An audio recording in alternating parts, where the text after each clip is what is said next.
name's Becky. I wanted to start documenting what we are doing with our toy collection, and in the process of all the YouTube videos that specifically my husband, but I always end up watching them too, watches with other people's collections, and what people are doing to sell online and what people are doing to buy large collections, and the things that we would like to make more of a reality for us. Documenting this just makes sense. And really, if you look back over the last 5 years, how many changes we've made. I came back into my husband's life and we started dating, and I started helping out clean up things with his collection because he had been collecting for 20 plus years at that time. And it was just piling up in cardboard boxes and stored away in closets, and he would bring people over, and I watched him time and time again pull out his most valuable pieces and say, look at this, but you'd have to unwrap them from paper or move a whole bunch of stuff around, which we still do a lot of that because their collection's so big, but didn't really have it displayed in a way that gave it value. And he's talked about, as long as I've known him, again, that he wanted to have a museum and share what he had with other people that look at it and go, oh, I remember that from my childhood, or wow, that packaging is amazing. Like, I remember opening that on Christmas morning, or a birthday, or a childhood event, which I could really relate to. I had saved a number of pieces from my childhood. Luckily, my mom saved even like the box from our light Brite, and some of our pieces in really good condition. And then I had those events that I remembered. One, we played He-Man and She-Ra. That was one of my childhood memories of my husband. Because we grew up down the street from each other and we lost touch for a long time, and there didn't realize how much we had in common, and ended up living in the same town even after both of our families moved. We moved to a different town, but we lived in the same town and grew up just a couple miles away from each other. Had lots of similar experiences within that time frame growing up, but playing He-Man and She-Ra together was a fond memory that I still had of him from childhood. And then things like one of my most vivid memories from childhood was when my sister was born. I went from being an only child to, being the older child, and she got a lot of attention when she first came. And my mom took me to Toys R Us and said, you get to pick something out that's just for you, because she gets all the attention and all the toys right now and all the things that happen when you have another child. And I remember getting to go pick out the Baby Glory My Little Pony care and play set, and still have those ponies today that I saved all those years. And that was a special event that I associate as a positive thing with my sister, who we're on great terms. But it was a fun memory that goes back to a childhood toy, and the significance that it brought to that event or that time period of my life. So I could really see what he was talking about with wanting a museum and wanting to share. And the more that people came over and saw the collection of things that he had at the time, and how they brought back memories. And every time somebody has something different that they really are drawn to, or they remember, or they love. And so it's fun having the collection on display. It's fun talking to other people about it. It's a way to connect to people automatically and pull some of those key memories for them, or maybe things that they forgot about from childhood, but typically are positive memories because toys were a happy thing in our childhood. So we are from the 80s as children. We grew up 80s, 90s, so that's where the majority of our collection lies, within those 2 decades, or pieces that have been reproduced, or anniversary pieces, or things that continue on, like NECA Turtles have been a huge collection piece that I didn't realize when we were dating and we were running around to Target and trying to find the NECA Turtles on the shelves.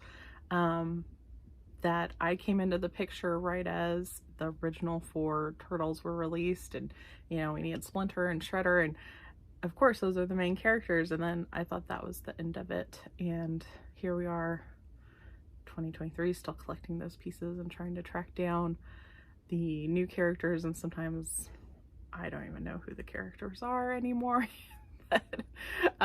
We have to pick up to be able to complete the collection, but it is a fun thing to do together. So we've been hunting toys since early on in our relationship. When I came to visit, because at the time I was actually living in Missouri and he was in Texas, we were traveling back and forth to see each other, and when I was in town I would work on organizing and cleaning up, and at that time he had purchased 14 bookcases that he was going to work on getting built. I think he had done 3 or 4 of them at the time that I started coming to visit, that he wanted to get more of his collection up on display and present it in a nicer, neater way. I usually always kind of shoot for like a museum quality or something where the display is very attractive, but you can also see the pieces, highlight different parts. Eventually I'm hoping to add more context of information bubbles to the different shelves and that type of thing, but it's a long, slow process. So I'm working on it. But he had 14 bookcases, so I started building bookcases for him. I started trying to get things kind of up on display and show him kind of that I could display these pieces and make them look better than he currently had them. Also because I have a creative side that I'm always looking for avenues to be able to use that in and find a creative outlet. So we started building bookcases, starting things out. Our relationship progressed, and we ended up, so we ended up back here in 2020. I still was working a lot in Texas and Louisiana and needed to come back for work right as COVID started. And the original plan was I was gonna have my sister take care of my son while I ran and did work, and also got to see my husband, then my boyfriend, and spend some time here in Texas where I also have my parents and family and grew up. And school shut down, so I loaded up my son and the dog and came down for what was an indefinite amount of time, kind of waiting to see what happened, because my work was still progressing, that I needed to travel. So I was leaving my son here was the new plan in Texas, because that's where we are now. I go do work, come back, and in the end we ended up being here for a number of months, waiting to see what happened, waiting for things to clear, not wanting to get the weekend that I had to go to work in Louisiana. They started locking things down, and we didn't know at that time if it meant like I'd be stuck in another state, away from everybody and whatnot. So we got that project wrapped up and I got out of there really fast. But we didn't know if driving from Texas back to Missouri, if we'd get stuck in a state, or if we'd be able to get gas, or there's a lot of weird things that happened during that time. So we just kind of stayed put, and we joke because my husband had said that we should come and stay for 6 months for the summer. And I said, summer doesn't last 6 months as far as the education system goes. So I didn't think we'd be here for that long. And he pretty much got it. About 5.5 months in, he decided to propose, and we picked up and we moved back to Texas, and moved in. And so he had a whole house to himself.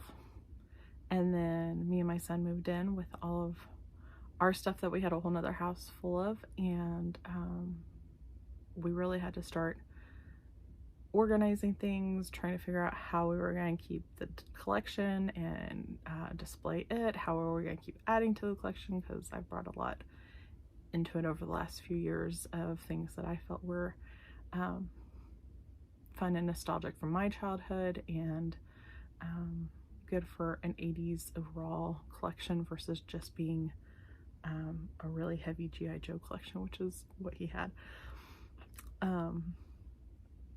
So we started adding more bookcases and started figuring out that going vertical was the best way to store stuff around the house, to get it up and on view and usable, and so you can find it and utilize our space. So we started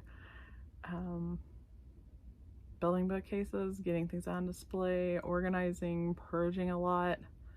You can't tell it from looking at our house, but we purged a lot between what we left in Missouri, sold off, got rid of, donated, and then even what we started removing from the house here. And it's been a process ever since. We are currently, I need to do a recount, but we're currently in the 80s on number of bookcases that we have added to the house. There is almost no artwork on the walls or pictures or anything hanging up, because everything is lined with bookcases, and a lot of displayability there and a lot of practical usefulness for certain things. Like I said, I do craft stuff, so I'm in my office right now, where I both present and share things that are specifically to me. A lot of my childhood toys are in here. I keep them separate from the rest of the collection, and then my craft activities at least start in here. I usually end up working in multiple places in the house, but I work in this space and it's constantly being utilized for 4 or 5 different activities at any one time, depending on what all I'm working on. So at this point, I'm going to pause and make this a 2-part introduction so it doesn't run too long, but I want to give you a little bit of a quick view of what we have in the house and what we've been collecting. Hopefully, if you are finding something of interest, you'll subscribe to our channel and like and follow us so that you can see the second part of the introduction and see our future restoration projects, changing the displays, reviews, whatever we have going on. We will just want to share, and we'll keep posting those types of things here. If you have any questions, leave them in the comments, and I'll do my best to be able to get back to you soon. Thanks for watching. Bye.